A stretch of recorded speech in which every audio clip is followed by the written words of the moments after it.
Bagaimana kabar kalian hari ini? Semoga baik-baik saja ya, dan semoga kita semua dilindungi oleh Allah Subhanahu wa Ta'ala. Amin. Nah, anak-anak, alangkah baiknya sebelum kita mulai, kita berdoa dulu ya. Doa sebelum belajar. Bismillahirrahmanirrahim. Allahumma ftah alaina hikmataka wanshur alaina min hazaini rahmatika ya arhamar rahimin. Ya Allah, bukakanlah ke atas kami hikmat-hikmat-Mu dan limpahilah ke atas kami khazanah rahmat-Mu, wahai yang maha pemurah lagi maha penyayang. Amin. Nah, semoga dengan kita berdoa, kalian diberi kecerdasan, kepintaran, sehingga materi yang Ibu sampaikan bisa dipahami dan dimengerti oleh kalian semua. Dan semoga Allah juga selalu memberikan kesehatan kepada kita semua. Amin, amin ya robbal alamin. Nah, anak-anak, kita sudah doa nih. Sekarang absen dulu ya di e-learningnya, karena wajib. Kalau kalian tidak absen di e-learning, berarti kalian tidak mengikuti pembelajaran kali ini atau apa. Jadi jangan lupa ya, absen dulu. Sok bangga, absen dulu. Udah absennya? Oke, kalau sudah selesai, sekarang kalian cari tempat posisi yang nyaman, bersih, supaya belajarnya konsentrasi dan semangat. Nah, materi kali ini kita akan membahas tentang sistem gerak pada manusia. Nah, sebelum itu Ibu akan membacakan dulu tujuan pembelajarannya. Setelah mempelajari materi ini, siswa diharapkan mampu menganalisis struktur dan fungsi rangka, menganalisis struktur dan fungsi sendi. Yang ketiga, menganalisis struktur dan fungsi otot. Selanjutnya, yang keempat, menganalisis upaya menjaga kesehatan sistem gerak. Sistem gerak pada manusia. Coba anak-anak, ada yang tahu nggak? Ada apa aja sih dalam sistem gerak pada manusia? Iya, betul.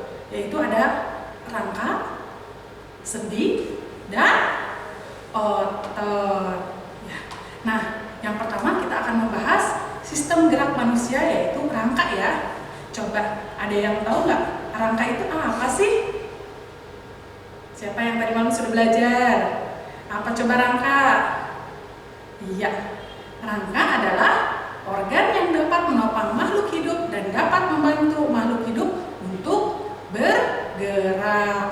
Nah, rangka pada manusia itu kan ada fungsinya, ada manfaatnya. Untuk apa sih? Iya, untuk melindungi organ dalam tubuh kita.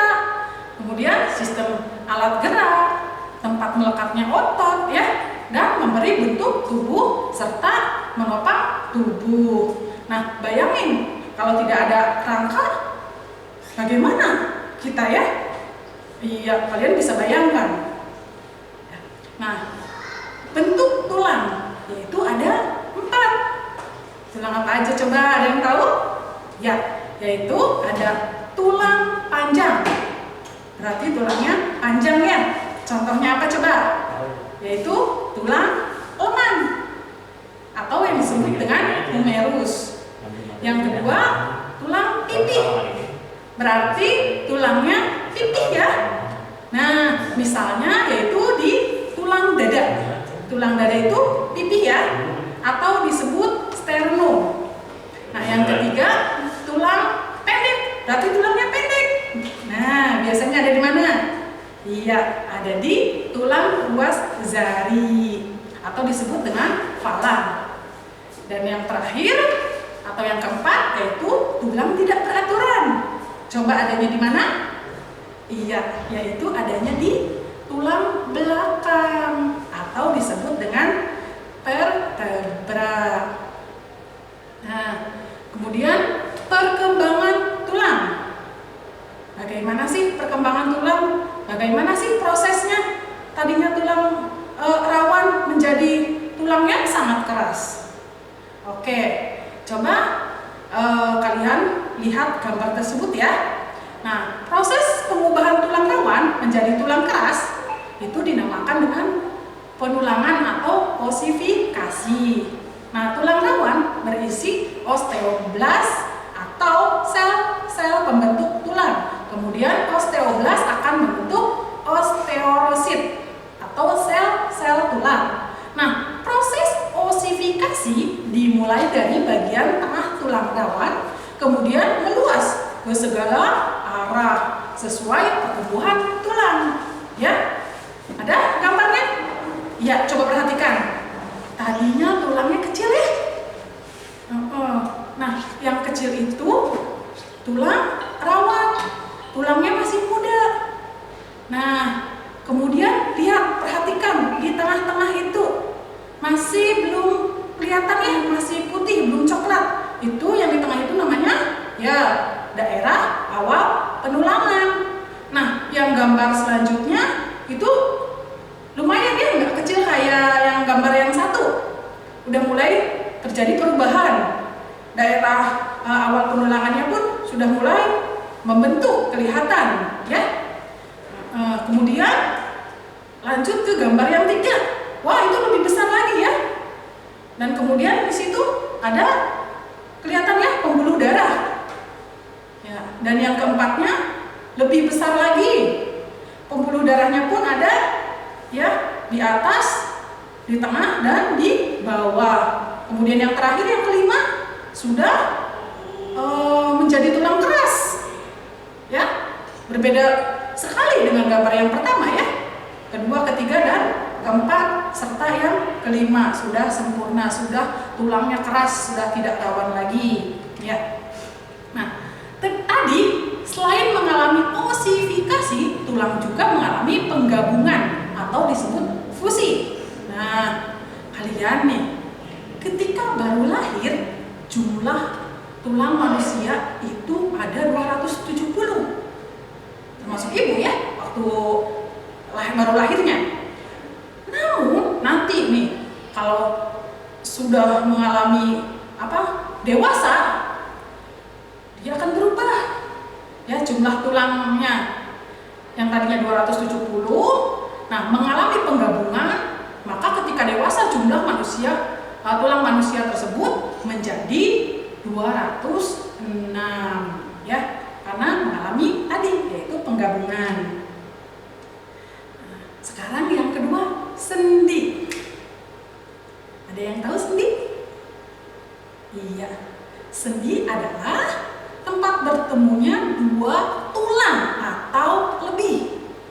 Dengan adanya sendi, hubungan antar tulang dapat digerakkan. Nah, sendi menjadi 3 bagian atau dibagi menjadi 3 ya, yaitu ada sinartrosis, amfiartrosis, dan diartrosis. Nah, yang pertama kita bahas dulu sinartrosis, yaitu sendi yang tidak dapat digerakkan. Nah, sendi apa itu? Yaitu sendi pada tulang tengkorak. Mana sih tulang tengkorak? Iya, tulang tengkorak itu yaitu tulang kepala ya. Nah, kepala itu tidak bisa digerakkan atau tengkorak itu tidak bisa digerakkan.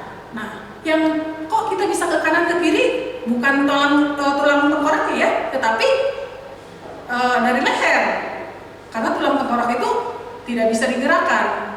Bisanya kepalanya bergoyang kanan kiri itu dari leher ya. Yang kedua, amfiartrosis adalah sendi yang dapat digerakkan namun terbatas.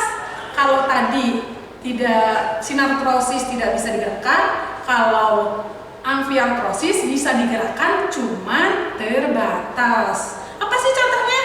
Yaitu sendi antar tulang ruas tulang belakang. Sedangkan diartrosis, nah sendi ini dapat digerakkan secara bebas ya. Nah, diartrosis dibagi menjadi 5, yaitu sendi peluru, pelana, putar, engsel, dan sendi geser. Yang pertama kita kita bahas dulu sendi peluru. Nah, kalian bisa lihat gambarnya ya.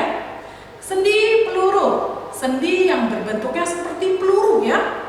Nah, lihat ya. Ya, jadi bentuknya itu kan peluru.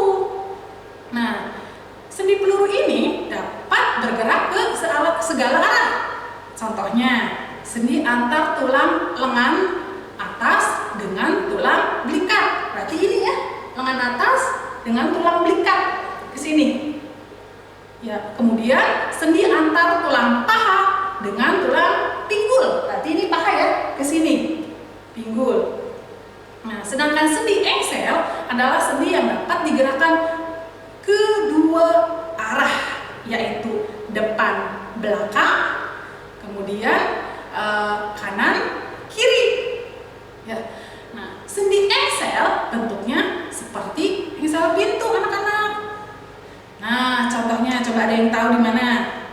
Iya, yaitu ada pada siku dan lutut. Ya. Nah, kemudian yang ketiga sendi putar, yaitu sendi yang salah satu tulangnya dapat berputar pada tulang yang lain sebagai porosnya. Contohnya yaitu pada tulang leher dengan tengkorak. Nah, berarti tadi ya yang Ibu jelasin, tengkorak itu tidak bisa digerakkan, tetapi yang menggerakkan itu leher, yaitu adanya di sendi putar. Nah, antara tulang leher dengan tengkorak. Sedangkan yang keempat yaitu sendi pelana. Nah, yaitu pertemuan dua tulang seperti pelana. Contohnya sendi pada pergelangan tangan dan telapak tangan, ya. Nah, yang kelima yaitu sendi geser. Sendi yang menghubungkan dua tulang yang memiliki permukaan datar. Nah, prinsip kerjanya yaitu tulang yang satu bergeser di atas tulang yang lain. Contohnya pada tulang pergelangan tangan, pergelangan kaki, dan antar tulang belakang, ya. Itu. Dan yang ketiga yaitu otot. Semua punya otot? Pastinya ya. Iya. Nah, apa sih otot? Ya, otot adalah penggerak bagian-bagian tubuh, sehingga otot disebut juga alat gerak aktif. Ya, otot mengisi 35 sampai dengan 40% massa tubuh manusia. Otot dapat berkontraksi dan relaksasi. Contohnya yaitu ketika mengangkat tangan. Pernah nggak kalian mengangkat tangan seperti ini ya? Tadinya kan gini, kemudian seperti ini.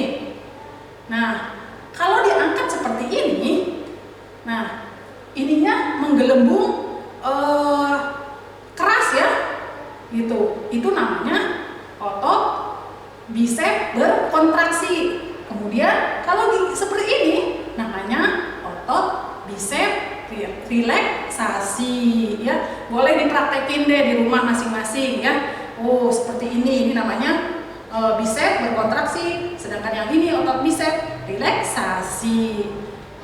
Tuh ya. Nah, prinsip kerja otot itu ada 3. Yang pertama berlawanan, seperti otot bisep dan trisep. Ya. Dan yang kedua bisa kita sadari. Contohnya seperti otot rangka. Berarti kamu dapat mengendalikan apakah kamu harus menggerakkan atau tidak, ya.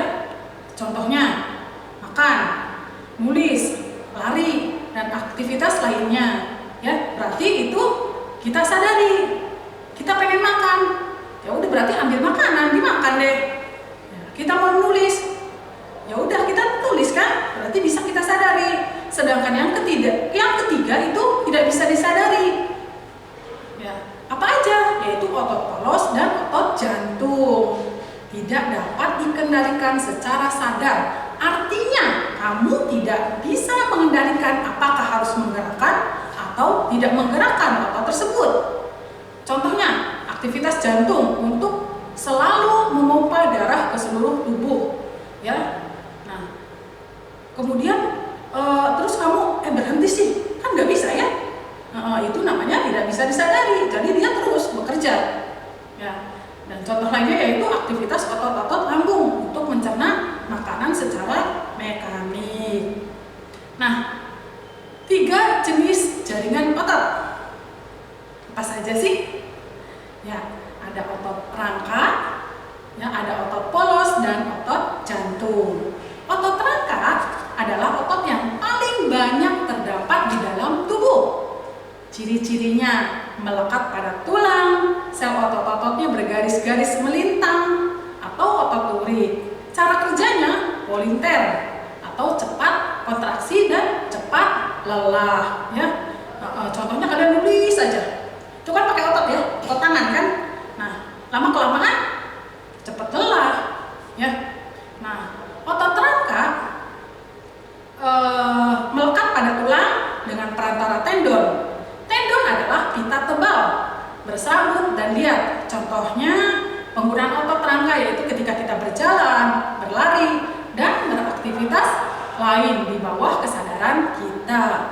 Sedangkan otot polos terdapat pada dinding lambung, usus halus, rahim, dan organ dalam lainnya. Ciri-cirinya berbentuk gelondong dan memiliki inti pada setiap selnya. Bersifat involunter, yaitu berkontraksi dan relaksasi secara lambat dan tidak mudah lelah.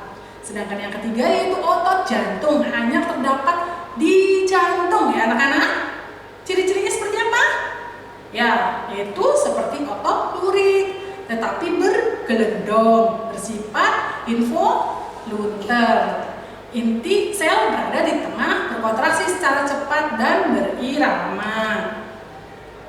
Nah, kelainan sistem gerak manusia yaitu ada osteoporosis. Nah, apa sih osteoporosis? Kalian sering dengar kan? Iya, yaitu kekurangan kalsium sehingga tulang menjadi rapuh dan mudah patah. Biasanya itu terjadi pada siapa coba? Iya, terjadi pada orang dewasa dan orang tua. Kemudian ada lagi ya, yaitu artritis. Apa sih artritis? Nah, yaitu kelainan sendi tulang rusak dan tidak dapat digerakkan. Selanjutnya yaitu fraktura atau patah tulang. Nah, terjadi ketika terbentur benda keras atau jatuh dari ketinggian. Nah, kemudian kelainan selain itu ada lagi, yaitu kifosis, lordosis, dan skoliosis. Nah, merupakan kelainan pada tulang belakang. Kalau kifosis, tulang belakangnya terlalu melengkung ke depan, jadinya bungkuk. Sedangkan lordosis, nah, tulang belakang terlalu melengkung ke belakang. Ya, jadi kalau tadi bungkuk, sekarang kebalikannya. Dan skoliosis, nah, tulang belakang terlalu melengkung ke samping, ya. Nah, bagaimana cara untuk menjaga kesehatan dalam sistem gerak manusia? Nah, harus rutin mengkonsumsi vitamin D ataupun kalsium. Kemudian berjemur ya, bagus sekali, apalagi sekarang lagi pandemi ya, disuruh berjemur. Sebenarnya walaupun bukan masa pandemi harusnya berjemur karena itu bagus sekali ya, sehat. Nah, di bawah sinar matahari itu mampu membantu dalam proses penyerapan kalsium dari makanan. Kemudian biasakan duduk yang benar ya. Nah, duduknya yang benar, yang rapi supaya tulang punggungnya bagus, tidak bengkok. Kemudian yang terakhir, aktivitas fisik yang baik untuk menghambat rapuhan tulang. Oke, materi kali ini cukup sampai di sini saja. Mari kita simpulkan bareng-bareng yang tadi Ibu jelasin. Apa saja kesimpulannya? Iya, gerak manusia itu ada berapa? Ada 3 ya, sistem geraknya ya, yaitu rangka, sendi, dan otot. Kemudian bentuk tulang ada berapa? Iya, ada 4 panjang, pipih, pendek, dan tidak beraturan ya. Sedangkan macam-macam sendinya ada sendi peluru, ada pelana, putar, engsel, dan sendi geser. Kemudian otot itu ada otot bisep dan ada otot tricep. Nah, kelainan sistem gerak manusia ada apa aja? Ya, ada osteoporosis, artritis, fraktura, kifosis, lordosis, dan skoliosis. Oke, materi ini sampai di sini. Nah, untuk materi selanjutnya yaitu gerak pada benda.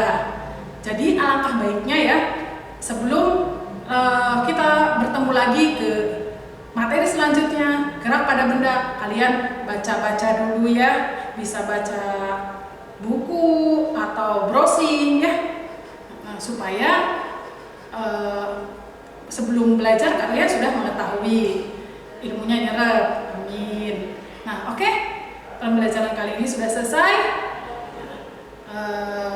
Ibu ucapkan hamdalah, alhamdulillahirabbil alamin. Tetap jaga kesehatan. Wabillahi taufik wal hidayah. Wassalamualaikum warahmatullahi wabarakatuh.